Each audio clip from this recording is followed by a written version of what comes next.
I'm Alex Hall, and this is Disorder, the podcast where we try to make sense of our mad world. And in today's episode, we're going to turn our gaze to the situation in the country of Georgia, the beautiful nation nestled in the Caucasus Mountains, where I served as British ambassador from 2013 to 2016, and where street protests have been erupting for weeks against a new law passed by the incumbent Georgian Dream government. The situation seems to be getting uglier by the moment, and to help us understand the significance of this moment, not just for Georgia, but for security across Europe in general, and why the US and the EU need to have a very firm, robust response at this moment, I'm delighted to be joined by Ia Meurmishvili. She is an international journalist based in Washington, D.C., a former managing editor at the Voice of America's Georgian service, where she hosted the weekly TV show View from Washington, for which she once interviewed me. Now the tables are turned and I am interviewing her. She's a frequent commentator and moderator in international discussions about US foreign and national security policy, particularly with respect to the Caucasus and Eurasia region. And she has just spent the last week in Tbilisi. So, Ia, thank you very much for joining us. To kick off the interview, can you just give us a sense of what was the mood and the atmosphere like on the streets during your visit there last week? Thank you very much, Alex, for having me and for the opportunity. The sense in the streets is very tense, and you feel that everywhere you go. Taxi drivers and the protests, of course, every day, every night. In some cases, during the entire night, where people just stay out and want the government to hear them. And there's a general sense of uncertainty, and everybody's asking what's going to be next. So many senses or many emotions come across when you talk to people, both in the streets and in the political circles. But just to talk about the protests a little bit more, I mean, when I was ambassador in Georgia, I feel now that it was just a wonderful golden time. The Georgian Dream government was fairly new. There had been the first peaceful transition of power from one government to another in any former Soviet state, obviously apart from the Baltic nations. And the Georgian Dream government had pledged to honour the desire of the Georgian people to move closer to the EU and NATO. And when I was there, they were continuing to take the right steps, introducing the necessary reforms to take Georgia down that path. And I look at those 3 years that I was there as a kind of golden period. What changed? Well, it depends who you ask, really. The government would say that nothing has changed, that EU and transatlantic integration of Georgia is still the highest priority for the government. And the Georgian Dream government was the government that changed the constitution or amended the constitution and said that Western integration of Georgia is the uppermost priority. It's the 78th article of the Georgian constitution, which has not too many people talked about it before, but it's become a topic of the conversation. So it's written in the constitution, a commitment to pursue membership of the EU and NATO. That's correct. And Georgia's partners are reminding the Georgian government that if you pursue and advance this bill for it to become the law, you will be violating the constitution that you amended yourself, because there is no Georgia advancing on the European path with this law on the books. But the Georgian government, again, says that it's not an accurate understanding, and we will pursue our European integration, and our priorities have not changed. But when you talk to the civil society and the opposition and people in the streets, they would have a different assessment of the situation. So the civil society is saying that the Georgian Dream has gotten to the point that with the upcoming elections in October, they feel that they will lose power. And that's why they want to restrict and clamp down on any democratic processes outside of the government. This includes the NGOs, the free media, watchdog organizations that sort of remind the population that the government is for the people, not some sort of ordained entity that was given to us by God. And then when you ask just average people in the streets what's changed, very often you would hear that the situation has not gotten better and it's getting worse, and that's economically. When Georgian Dream came to power, and especially when Mr. Ivanishvili was the prime minister of that 2012 Georgia that you referred to earlier, he promised to build factories in the country. He promised to increase pensions. He promised prosperity for the Georgian people. And he used to have a very high approval rating in the country because he was a successful business person. He had all this money. He helped Georgia for all these years, even during the Saakashvili's period. He was Saakashvili's ally before he became the adversary. So people believed him, and everybody thought that, okay, well, eventually we are on that path of economic prosperity, and it has not happened. While Georgia's numbers have increased, especially in the past 2 years since the war started in Ukraine, the economic situation in the country is not getting better, and in some cases it's getting worse. And on top of that, what intensifies this economic stagnation or even pullback is exacerbated by the fact that over 100,000 young, educated people with great potential left the country, and they are no longer there. So all these factors sort of are stacking up to say that Georgia's situation since 2012 has not gotten better overall. So to try and understand that, what you're saying is that the government continues to pay lip service to the commitment that is in the Georgian constitution and on which they were elected, that they remain committed to continuing to aspire to join the EU and NATO, even though they have introduced legislation which the EU and NATO have both said explicitly, absolutely spelled out, is incompatible with membership. So they're kind of playing a double game, paying lip service but acting differently. And your analysis is the motivation is not because of a deliberate decision to turn their backs on the EU and NATO, but because they're really worried that they might actually lose the elections.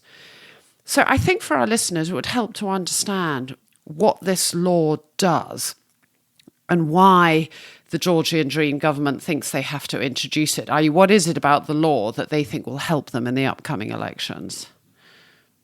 The law would require any entity, non-governmental organization, and watchdog organization, independent media, to register as a foreign agent or somebody who has foreign states, foreign actors' interests in mind while working in Georgia. Anybody who's receiving more than 20% of their finances would have to register in a registry that the government wants to create. So it's a very Soviet-style sort of approach. And we're not only talking about the cash inflow or money or the annual budget of the organizations, but we're talking about some technical assistance as well. For example, training. If an organization does some sort of training for a Georgian NGO, that training has monetary value attached to it. So that could be taken as 20%. And in some of these NGOs' cases, they basically exist on the grants and the assistance because the government does not have its own NGO or its own network to support these people.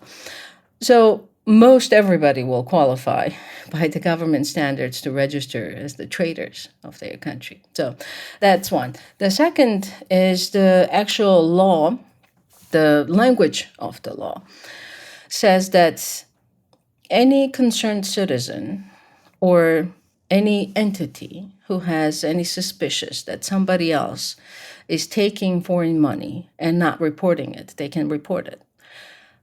And it's very reminiscent of what was happening in the Soviet Union. It's ironic to make this assessment, to me at least personally, that's what it means. So you have these groups of people, or even it does not have to come from a real person. Somebody can type up an anonymous letter and send it to this government monitoring agency and say, hey, I'm suspicious that Ia here is taking foreign money. Investigate her.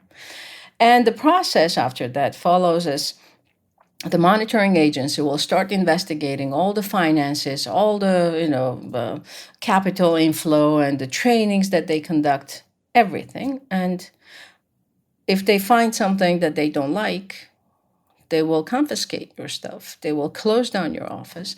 And at this point, there is no criminal aspect attached to this bill now. But in 2012, there was no criminal aspect to the foreign agent law in Russia either. But then we saw for this past 12 years how that law evolved and what it did to the Russian democratic players in Russia. So the danger from the Georgian side is the Georgian opposition and civil society side and majority of the population side is that we're exactly on the same path that Russia was in 2012. Wow, that's a really helpful breakdown of the law. So this law ostensibly is about transparency and financing of civil society and non-governmental organizations.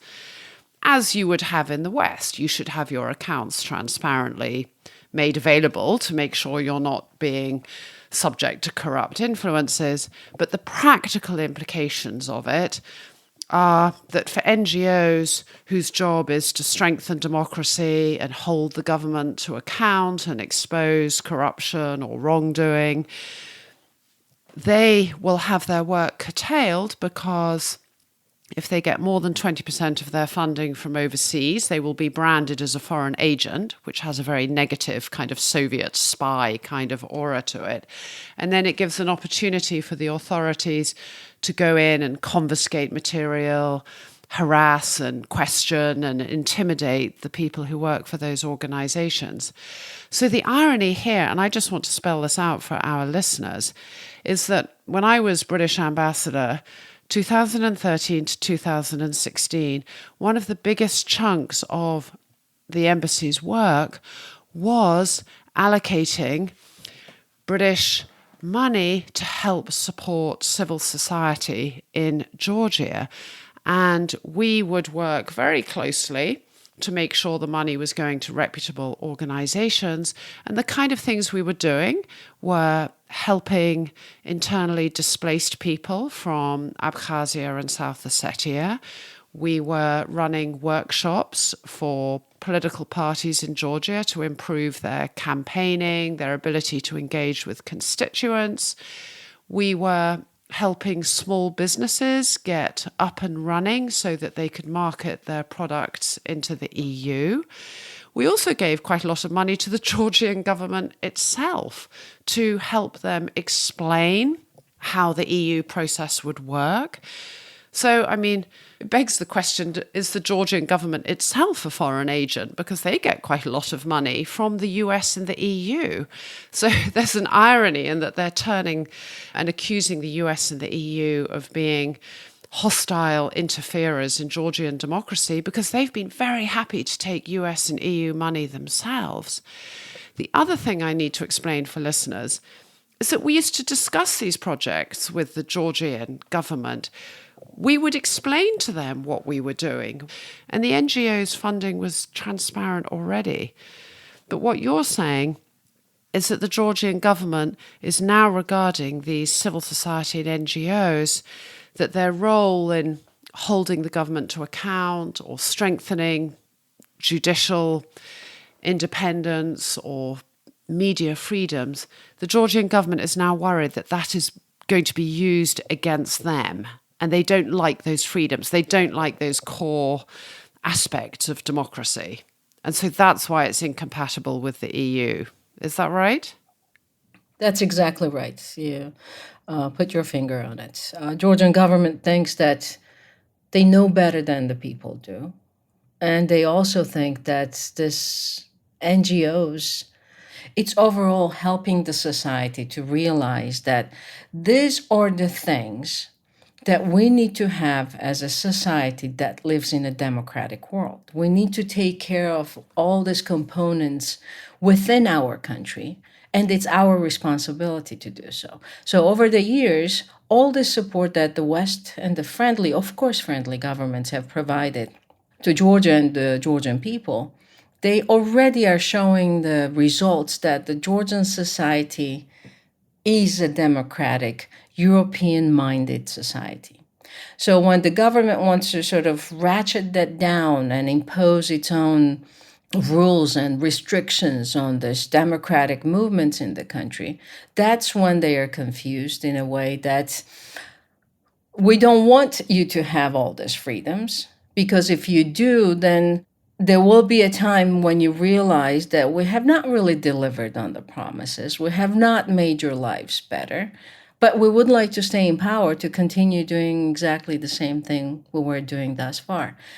So one of the reasons why we're seeing this is that the Georgian society is much more advanced in the democratic values and understanding of what it means to stand up for your own self and tell the government that you're supposed to be serving me. You represent my interests. It's not the other way around. So the society learned it, and the government has not caught up with that development. So on a very sort of philosophical level, I guess we can say that the government wants to stop the process of democratization of the society, because then that interferes with their rule. But one of the issues that always hovered over this current government is this fundamental issue about how democratic it is, because the founder of the Georgian Dream Party, Bidzina Ivanishvili, a oligarch who made his money during the collapse of the Soviet Union, he set up this party. He was prime minister for a couple of years, and then he stepped back. But he still pulls the strings from behind the scenes. He designates who is the prime minister. I think his former dentist is the health minister. His former private bodyguard is the security minister. His former banker is the finance minister. So he's been stacking the government, but he himself is completely unaccountable. He's unelected. He lives in a kind of James Bond mansion overlooking Tbilisi. He's a very curious character. So we actually have a sort of fundamentally undemocratic issue right at the heart of the government. Tell us a bit more about Bidzina Ivanishvili, because some people speculate that one of the reasons for this law is not just about keeping his government in power, but about protecting him personally. Is that true? Who knows? The way you describe him is exactly right. He made his money in Russia, even though later on he said that he divested from Russia and moved all his money out of Russia. I mean, do we know that? I have not seen evidence. In the Georgian Dream Party, he's the only person that has the highest approval ratings with the people. So he's basically carrying the base of the Georgian Dream electorate, because he came to power with a high degree of legitimacy. As you said, it was democratic, free and fair elections. People were sort of tired and fed up with some of the policies and actions and inactions of the Saakashvili government. So it was a very natural leader emerged that could show Georgia its way. And for about 18 months after that, Mr. Ivanishvili served as the prime minister of the country. And when he was first elected, and when there was a peaceful transfer of power, he made a promise to the Georgian people that he would serve as the prime minister for 18 months, and then he would resign. And in the Georgian context, that was something unheard of. Nobody had resigned. Everybody was either overthrown, or there was a revolution. So Georgia did not remember a case when somebody who has the ultimate power in the country would just say, okay, I'm gone now and you guys take care of the country. So he left in about 18 months. But he came back again as the honorary chairman of the Georgian Dream. And this was a position that did not exist in the country, and the party had to create this position for him. And he said that, well, he's back in an active role to help the government make the right decisions or to govern the country properly. This is a person who made all his money in Russia. And up until now, he was walking very carefully this middle lane between Russia and the West. And the war in Ukraine changed that. Now he has to pick a side. And I do believe that Russia can cause him more harm, both physically, definitely, and financially, than the West ever would or could. And therefore, he's picking Russia. And I think he believes that Russia will win this war in Ukraine. And he wants to be on the right side from his perspective once the war is over. We're going to take a short break now. But after the break, we're going to discuss what might happen next in Georgia and how should the West respond to this current crisis.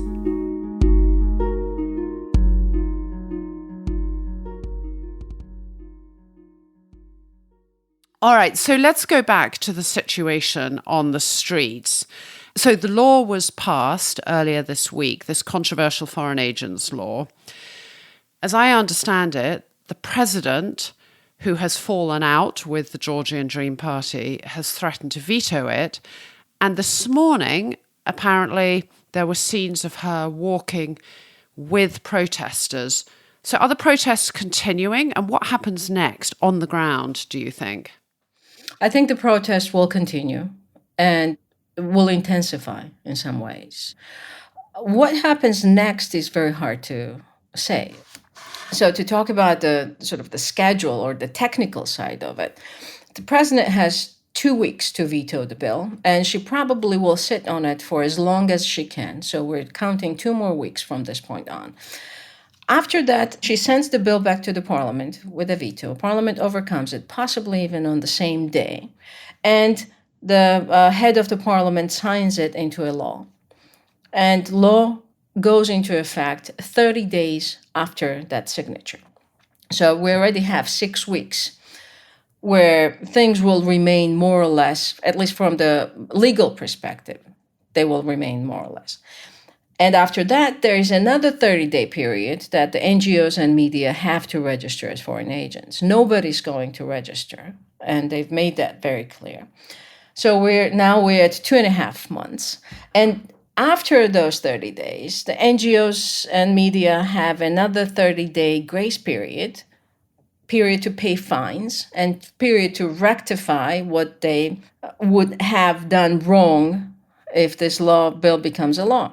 So we're talking about 2.5 months. And why is it important now? This puts us somewhere in mid-September from today on. Elections in Georgia will be held on October 26th. So between the time when the law takes a full effect and we will see the impact of the law on civil society in Georgia, the country has about 6 weeks to prepare for the elections. So what happens in those 6 weeks, that's the most important period, because that's when the independent media will not be able to operate freely. That's where some of the election observers may not be going in. Some of the organizations that have been there, Western organizations that have been there monitoring elections throughout Georgia's history, they will not be allowed to do so. So what happens next is we know for sure that this next 2.5 months, these processes from the technical side will take place. But what happens after that, it's unknown. Is there any chance the Georgian Dream might be persuaded to step back or amend this? I mean, you've got this huge, massive scale of the protests, and you do have these increasingly strong messages from the West and Western governments that have supported Georgia for so long. Is there any chance the Georgian Dream might back down or back off? They are sending signals that they are ready to take into consideration any technical or legal, as they call them, legal suggestions to this bill. But the president said that she will veto it, and she's against any sort of update of this law, because the spirit of this bill is against the democratic values. It's not a particular, it's not the language of the law, it's the idea behind it. And they've said it so many times that they will not, Georgian Dream has said it so many times that they will not take it back. And second, nobody has ever explained to us what's wrong with the law and why this law is Russian. So they've sort of cut as much as people may want to give them a chance and off-ramps to come out of the situation, they themselves, the Georgian Dream government, has cut off all these possibilities to get off of this road. So it's hard to see the scenario in which this law could be updated, especially between now and the presidential veto, 2 weeks. And the president said that she's against it. She calls it a manipulation, and she said that we should not go down this rabbit hole, because where does it end? Like, at what point do we say, okay, now this law is democratic? Is it going to turn more violent? I mean, we've all seen these horrific scenes of these sort of black-booted, balaclavaed paramilitary police. Where have they come from, actually, is a fascinating question to me, because I never saw police like that when I was in Georgia. Is there a risk of this violence really escalating? There's already been a lot of individual politicians and activists who've been intimidated or roughed up, but could this turn into something much more violent, like a kind of Belarus or Maidan moment?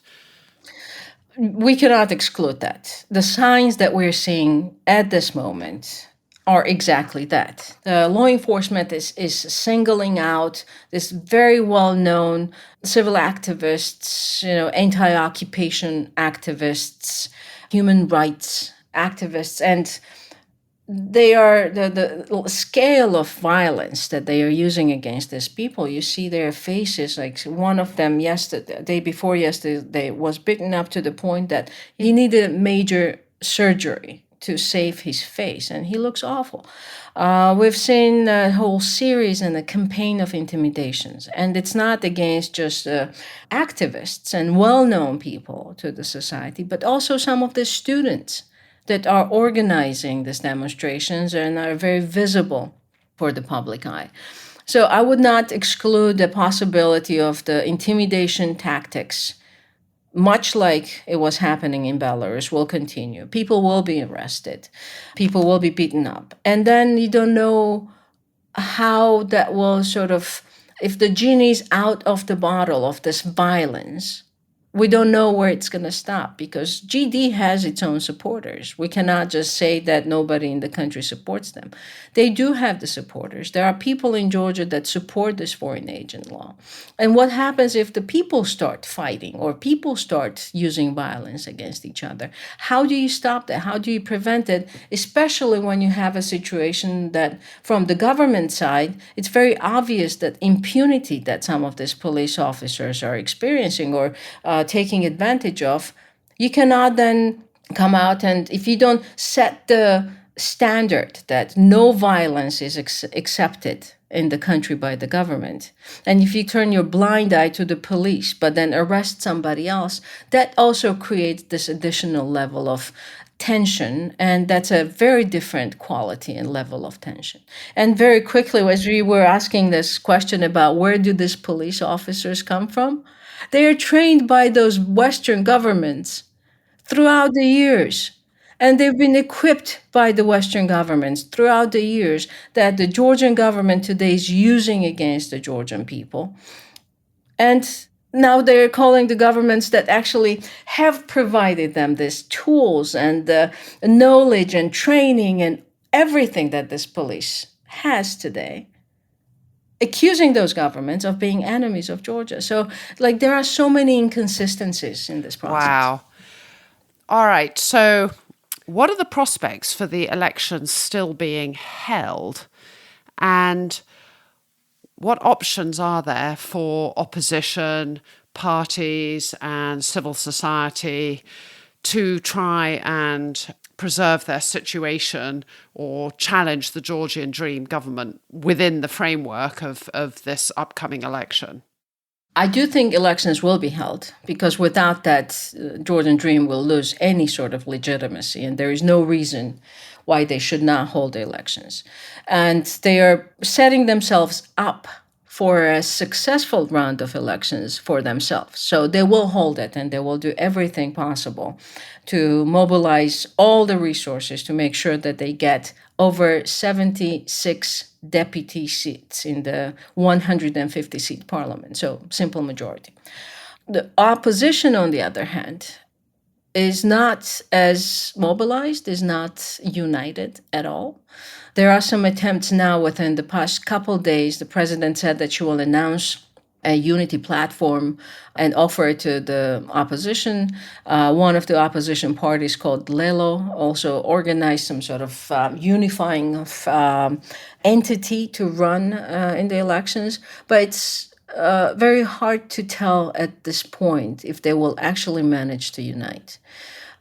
So from the Western governments, my deep desire and belief is that unless the Western governments continue to pressure the Georgian Dream government to say that this law is not compatible with your path, declared path, and unless they keep telling the opposition that you cannot win these elections as you want, or that's what the opposition is fighting for as well, it would be impossible for you to make any sort of noticeable gains in the election unless you unite. So we'll see. I'm a bit disappointed, to be honest with you, with the Georgian opposition in this sense, because the infighting that goes on and the confrontation and the name calling between the parties with each other, I don't understand that. So I really hope that they pull themselves together. And this election would be this is sort of a factual educational point for me at least, that this election is the only election, the first election since the Georgian constitution changed, in which the country will elect a fully proportional parliament, which means that any party that does not overcome a 5% barrier, which for some of these newer and smaller parties is a major challenge. So every vote that stays under that 5% threshold will be divided between the parties proportionally that make it into the parliament. And it's going to be the Georgian Dream.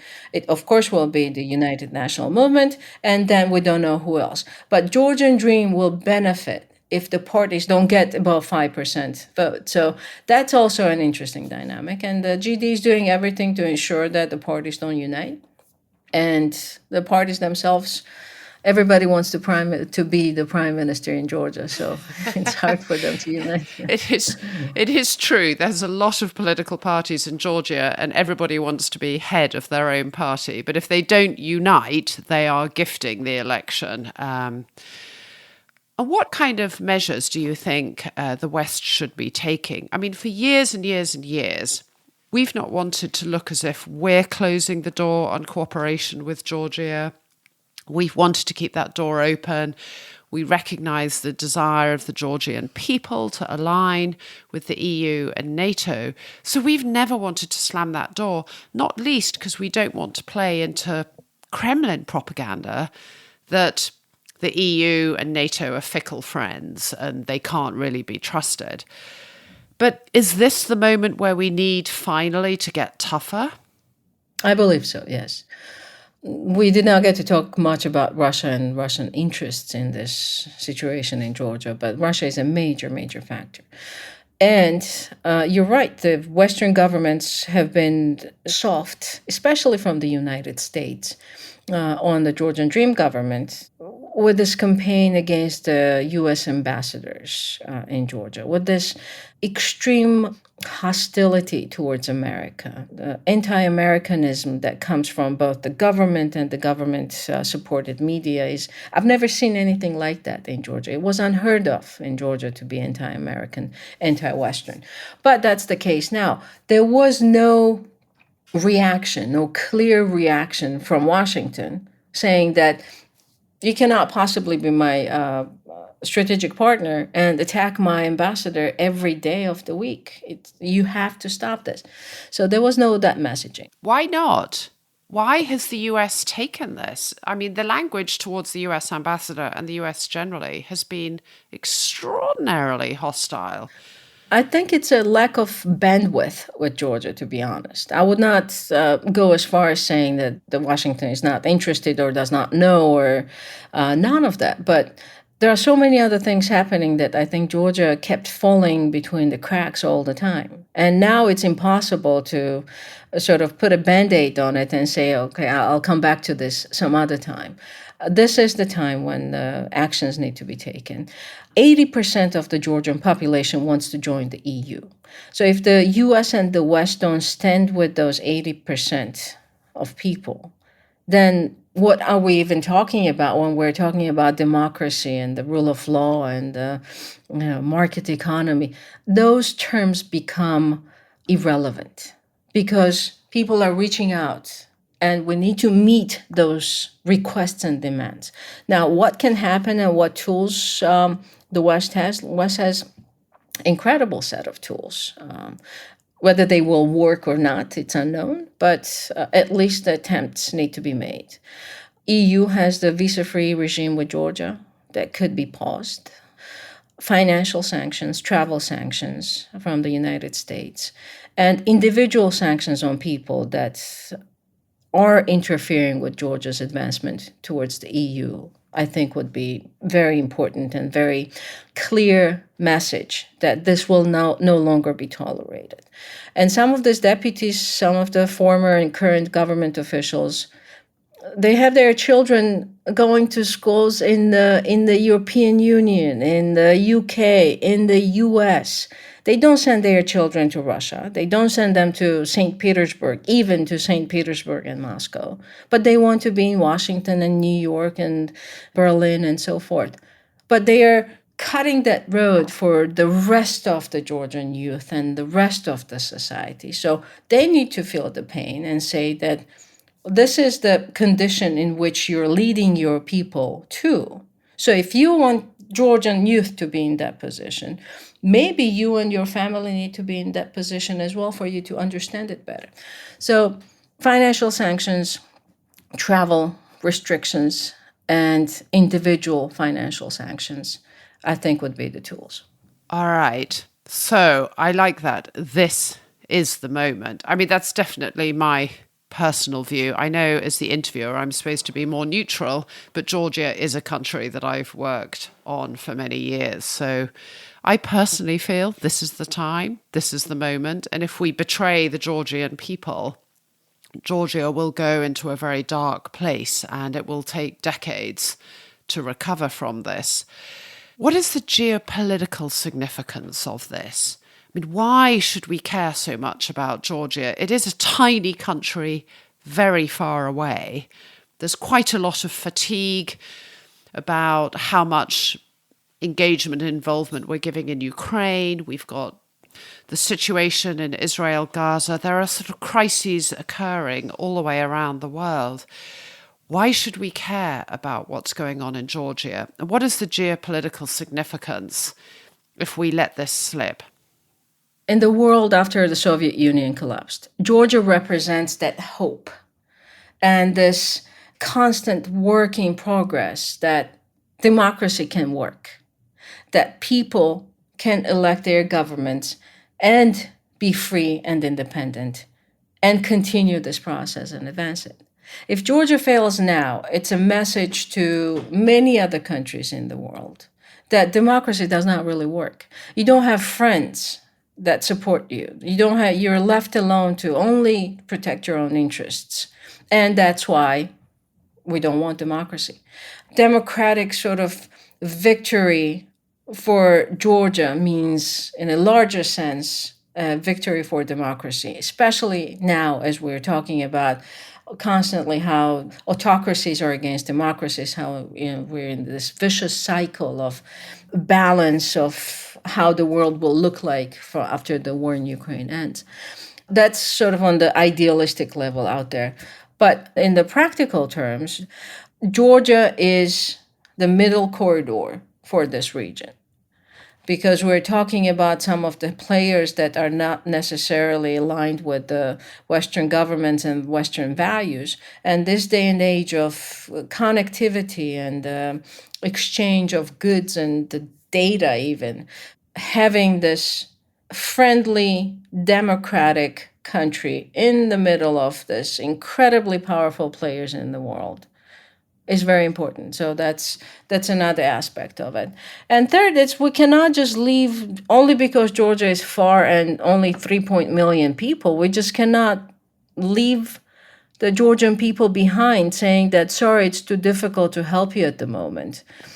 It's standing up for every single community, every single country that aspires to these values that we treasure and we're based on as Western societies to accomplish the same thing. Yeah, that's an excellent note to end the interview on. We can't abandon people striving for the same values and opportunities that we take for granted in the West. And if we show that we don't stand up for our values, what we can be certain of is that authoritarian leaders will push further. It won't stop in Georgia. Thank you very much, Ia. Thank you very much, Alex. This was a pleasure. So that brings us to the end of today's episode. For all of us who love and care about Georgia and about the prosperity and security and freedoms of people, even in far-off countries, this is an immensely worrying moment. The next few weeks will be critical. I pray to God the situation doesn't become more violent there, but I have to confess, as I look at the scenes being broadcast from Georgia, I am extremely worried about where this is going to go. But that's it for today. Thank you to our producer, George McDonough.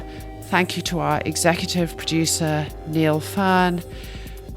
And please follow us wherever you get your podcasts to keep in touch with the disorder in our world today and hopefully hear us offer solutions for how to order the disorder.